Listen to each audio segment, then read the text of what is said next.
Hey, Shalom. Hey, Shalom, Shalom, Shalom. This is your brother Quadar of GMS Gulf Coast, and I'd like to start by giving infinite honor and praise to the Most High and His Son Yahweh, by Hashem Yahweh Shai, by Hashem Rakak Wadash. Double honors are given up to the apostle elders of Great Millstone, men who have labored and suffered in this truth for over 30 plus years, making their lives and their bodies a living sacrifice. A Shalom goes out to the bishops, the elders, the heads of camps, GMS by and large, as well as Akim, not named GMS, but walking one body, one spirit in Yahweh Shai, preaching and teaching 100% truth, as well as calling on the names Yahweh, Yahweh Shai, and last but not least, a shalom to the hopefully elect, the 1/3 of the nation of Israel scattered throughout the four winds of planet Earth, which is north, south, east, and west, which consists of men, women, and children. In that order, to you all, shalom. I want to real quick in the spirit. As I'm looking at this, as you see, Civil War veterans in Portland, Maine, circa 1929, enhanced color version. And I did the addition and subtraction from 1865 to 1929. It's about 64 years. So that would make these men around about in their 80s, late 70s, early 80s, some maybe even been in their 90s, you understand? Because back in that time, men went to war at 15, 16 years of age, you know what I'm saying? So, give or take, late 70s, early 90s. But mind you, there was a period of time when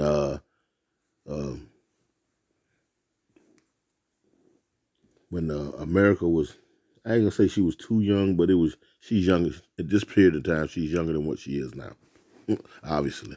But this country was and still is divided.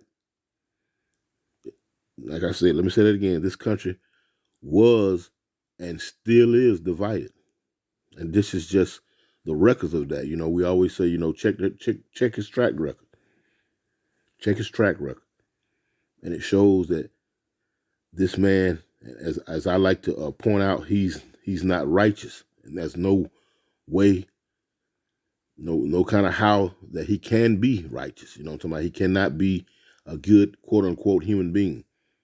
He's not made up like that. His spirit wasn't given to him for that purpose.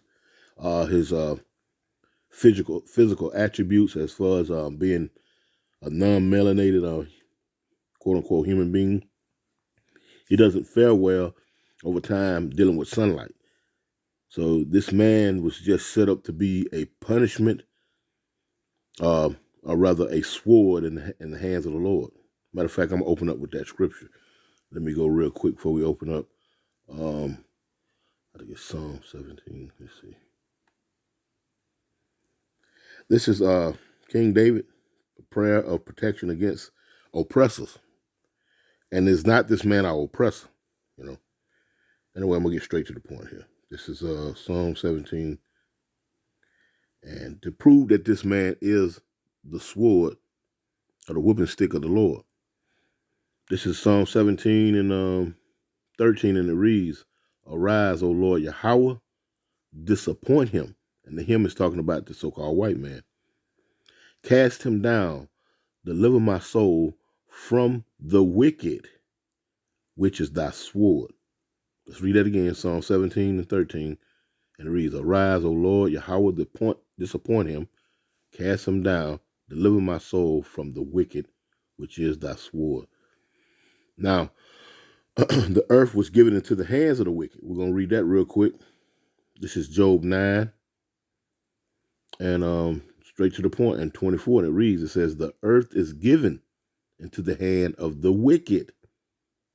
Again, Job 9 and 24, that the earth, the whole planet earth, is given into the hand of the wicked. He covered the faces of the judges thereof. If not, where and who is he? If it's not this so-called white man, who is it then? He's the one that sits at the seat of entertainment. He sits at the seat of news. He sits at the head of the seat of politics. He sits at the head of the seat of finances.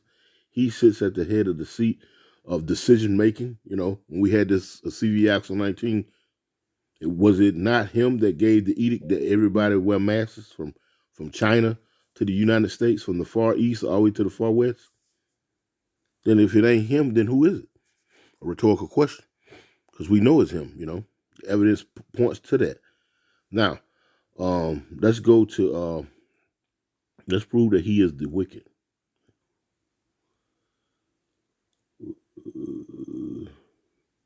This is Micah 1:1, and it reads, I'm going to start at the top, and it reads, the burden of the word of the Lord Yahweh to Israel. This is the burden of the word of the Lord Yahweh to Israel by Malachi, by a servant of the Most High Yahweh, by Shem Yahushua Malachi. This word was given on us by way of Malachi. It reads, verse 2, I have loved you, and this is the Lord speaking, saith the Lord Yahweh. Yet ye say, wherein hast thou loved us? Was not Esau Jacob's brother? Now Esau, according to Genesis, is the firstborn son of Rebekah and Isaac. Or rather, let me rephrase. Let me clean that. Is the firstborn son of Isaac and Rebekah. So like you for that. Which, when you read in the scriptures, he's the one that came out red all over like a hairy garment. But when the scriptures mentioned Jacob, there was no mention of what color he was. So Esau today would be who you call the so-called white man. You understand? Okay, reading again. And verse 3, and it reads, and I hated Esau, and laid his mountain and his heritage waste for the dragons of the wilderness. Verse 4, and it reads, whereas Edom, and that's just a Greek way of saying Esau, whereas Edom saith, and this Edom speaking, we are impoverished, but we will return and build the desolate places. Thus saith the Lord Yahweh of hosts, they shall build, but I will throw down. And they shall call them, Esau, the so-called white man, the border of wickedness. Let's read that again. And it says, and they shall call them the border of wickedness, the people against whom the Lord Yahweh had indignation forever. And indignation goes into righteous anger, and it says forever. Now, I want to play this little short clip here. It's about, as you see, 2 minutes, 24 minutes long.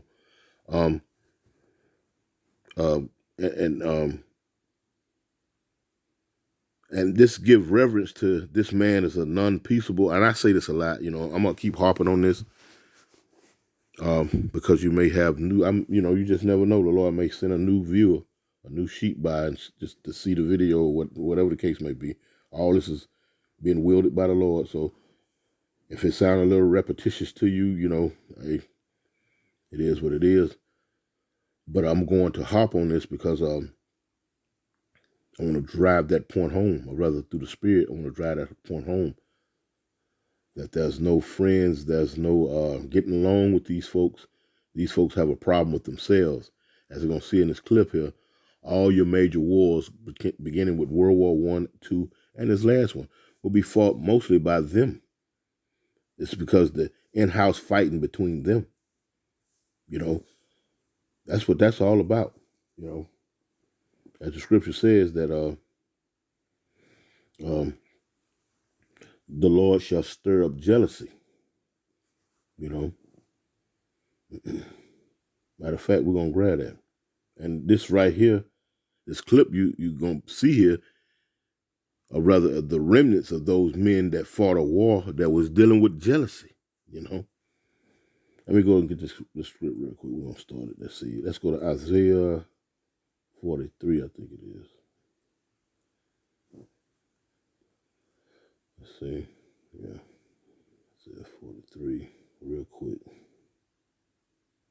And you see that jealousy arising again here in the present day, you know, as you see the nations gather and whatnot, you know, and the two main characters are the Russians and the Americans. You know what I'm talking about? Two Edomite factions. Again, a house split up, jealous of one another, just like you had the Northerners, or what they call the Yankees, against the Southerners, the Confederacy, the Union against the Confederacy. You know, tripping about who would have control over the slave trade, basically. You know what I'm saying? Because ultimately, that's what that was fought about. The slave, the the the, the industry of what they call slavery was transferred out of the hands of private owners, or these plantation owners, and it went into the hands of the politicians. And there had to be a war fought about that. And believe it or not, they still to this day harbor that resentment. You understand? They still harbor that resentment. That's why you'll hear them sometimes say Yankees and um and um and they got a group down here they call the Sons of Confederacy. You know what I'm saying? It's down here in the South, I think out of Gulfport. So they still got those labels, those names. So that's still bubbling right beneath the surface when it comes to these people. You know what I'm saying? That never leaves, because these people are not set up to be peaceable. They can't be peaceable amongst one another, so they can give a damn about anybody else when they ratchet to one another. But let me read this real quick. This is Isaiah 43 and 13, and it reads, "Yea, before the day was I am he." Let me see. That ain't what I'm looking for. Salakia. It's 42. I'm in 43. Salakia is real. This is Isaiah 42. One chapter over 2 minutes. Okay, let's read it. Isaiah 42 and 13, and it reads, "The Lord shall go forth as a mighty man. He shall stir up jealousy like a man of war." And it's not the world preparing for war. That's what we're seeing. They're ramping up for the third world's war. Isaiah 42 and 13, "The Lord Yahweh shall go forth as a mighty man. He shall stir up jealousy like a man of war. He shall cry, yea, roar. He shall prevail against his enemies." You know? He shall stir up jealousy like a man of war. And you see the jealousy that is between NATO, EU, and the Russians and the BRICS nations. You understand? You see it. You can see it. The Lord is stirring that up. This is the working of the Lord. You understand? No matter how you want to you want to look at it, what angle you want to look at it, the Lord is orchestrating this. You know, just like you would see Esau, as we learn Hegelian dialectic, problem reaction solution. We want to accredit that to the Lord. You know, we want to accredit that to Esau, but ultimately that's the Lord that's putting in His spirit to do these things. That because that we read in Psalms 17 and 13, he's the sword of the Lord. He's the killing instrument on the left hand side for the Lord. He's the one that keeps controversy going. You know what I'm talking about? This is what He's set up for. Anyway, let's let this video play. Because like I said, these are the remnants of the men that fought that Civil War.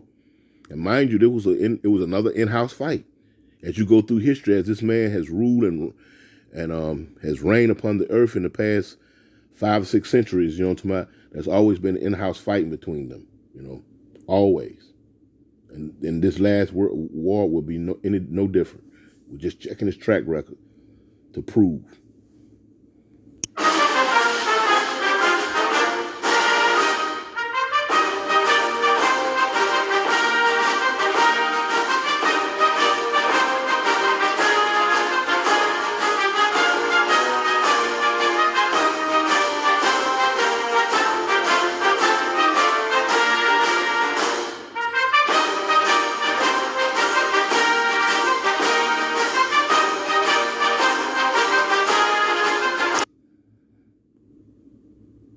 I want you to check out this handshake.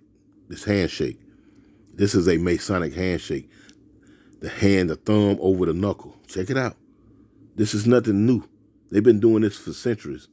Since they've come into power, they've been doing things right and in harm's way, right in the eyes of the public. But since the public is bewitched, and under a spell. They don't see these things, and they do these very things, these same things right now today. When you look at movie stars or presidents or heads of state and whatnot, watch when they shake hands. You know what I'm talking about? This is all according to that left hand way of doing things, for lack of better words.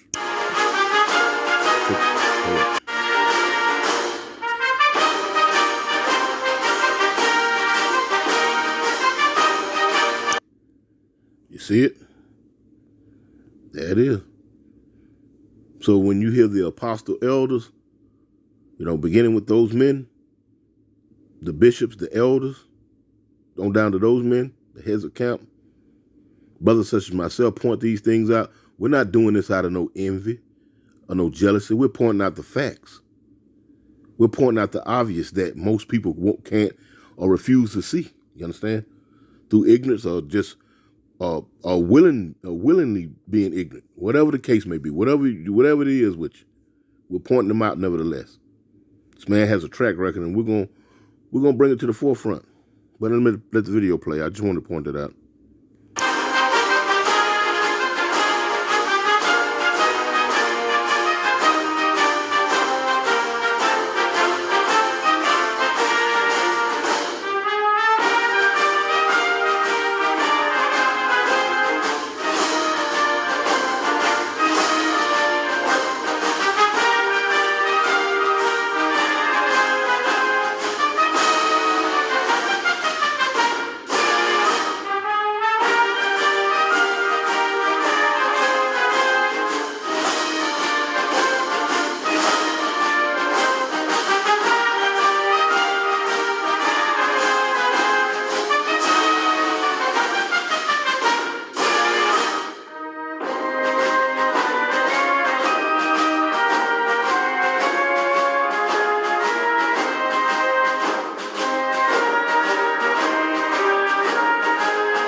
Mind you, you're looking at the vestiges of the remnants of the Second World War. I mean, not Second World War, Slovakia, the Civil War. These men were around during the time of Abe Lincoln, which has been approximately over 150 years ago. 1865 to 1965 is 100 years. 65 up until the present time is what? 70. So it's been over 170 years ago, give or take a year or two. You know what I'm saying? So you're looking at this in real time, as you're watching this right now, present. And these men right here harbor that hatred for their brother Jacob. You understand? The so-called blacks, Latinos, and Native Americans, which has never changed. And will never change. Which has not changed, and on top of that, it will never change, no matter how. Like me and the brother was speaking to earlier. Me and the brother Yawatas, I was speaking earlier about how the apostle elders, they speak in tandem with the spirit, as far as you being to visualize different things that are being spoken to you and taught to you by way of the Holy Scriptures. Through the spirit of Yahweh Shem Yahushua, through these men, right? But the majority of our people who have attained degrees and things of that nature, they can't relate to the visions or the picture that be painted by the apostle elders, men who speak through the spirit, because they're predicated on the accomplishments or the thumbs up that they get from society. So when I say things like, these people will never love you, like you, that's speaking to them. Because if you're of the hopeful elect, obviously you understand this. And if you're trying to be more near and dear to the Lord, you understand this to be the case. So I don't, take it personally because I'm not speaking to you when I reinforce certain things. You never know who comes across your video and see it. But that's mainly for someone whose whole existence is predicated on this world giving them thumbs up. But let me grab a few scriptures and I'm going to close out. This is Isaiah, back in the book of Isaiah, because the Lord is finna get ready to close the door on this haughty, proud character in which we call the white man. Like we say biblically, his biblical nationality is Esau, which means wasted away is he. And he's going to be wasted away ultimately. His name befitting him, because in the book of Obadiah, he's going to get put away. He's going to be burned away, never to be seen again. This is Isaiah 13 and 11, and it reads, and the Lord and it reads, it says, I will punish the world for their evil and the wicked. Going back to the wicked, who is the wicked? Now that's talking about 2/3 of our own people as well. Now, don't get me wrong, but the wicked is these men you see here, these so-called white folks. You understand? That's who the wicked is. We established that, in the few verses that we brought out earlier. Let me start again, Isaiah 13 and 11. And I will punish the world, because the whole world has taken credit for slavery. Slavery used to be a worldwide deal. Boats, lumber, cotton, sugar cane, you name it. It's a worldwide business, from one end of the world to the other, and they're all going to have to get an ass whooping for that. So that's why the Lord is stating this statement. I will punish the world for their evil upon the Lord's people, and the wicked for their iniquity, and I will cause the arrogancy of the proud to cease, and will lay low the haughtiness of the terrible. So this is, and like I say, who could be more terrible than a man who cares not for his own people? He doesn't share in the prize of having the fatness of the earth with his own people. Instead, he gives them what you call white privileges. He gives them privileges. He don't share in the booties of spoils of war with them. They keep that at the very top for a select few, sort of like feudalism, a few rule. But for the bulk of his people that look like him, he gives them privileges over you. That's it. So, he's proud and he's terrible. And he's arrogant. Anyway, let me go to Revelations, the 6th chapter and verse 4. And I love this one. I know I bring this out damn near every time I do a video. This is Revelations, the 6th chapter, verse 4, and it reads, And there went out another horse that was red, and power was given to him that sat thereon to take peace. To take peace. Anytime you're at war, there is no peace. And mind you, the last major wars, or all the major wars since this man has come into power, has been fought between them. The majority of them, or the bulk of them, the real major wars, World War I, World War II, the Civil War, the Spanish-American War, the Revolutionary War. You know what I'm talking about? These are all in-house wars. So he's not peaceable. He's not even peaceable with himself. That's the point. Revelation 6 and 4 again, and he went out, and there went out another horse that was red, and power was given to him that sat thereon to take peace from the earth. And as long as this man is in rulership, there will be no peace.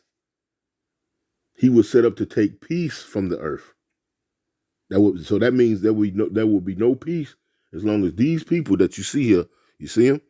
As long as these people that look like these people are in charge, there shall be no peace on earth. He was given power to take peace from the earth, and that they should kill one another. Look at, and this civil war is a perfect example of them killing one another. And there was given unto him a great sword. Now, let's keep reading.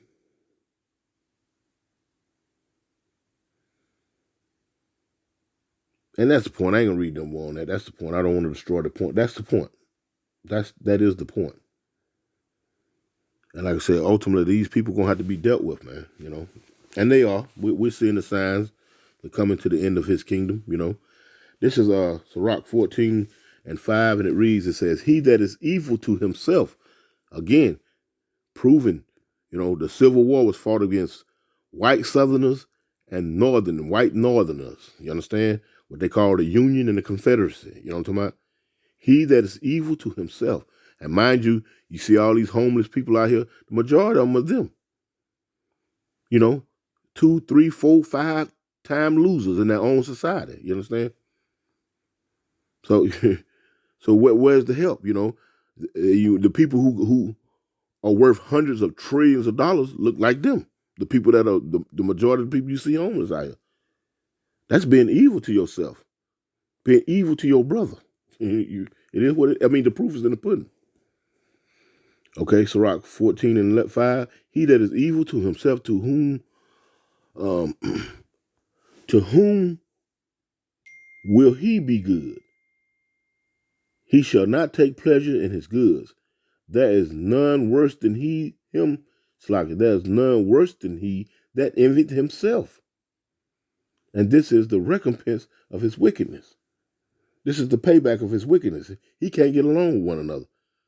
As we watch this society spiral into utter decay, even though they think that they're going to rise from the ashes like the phoenix, and it's going to be this new resurgency, as they call it, the NWO.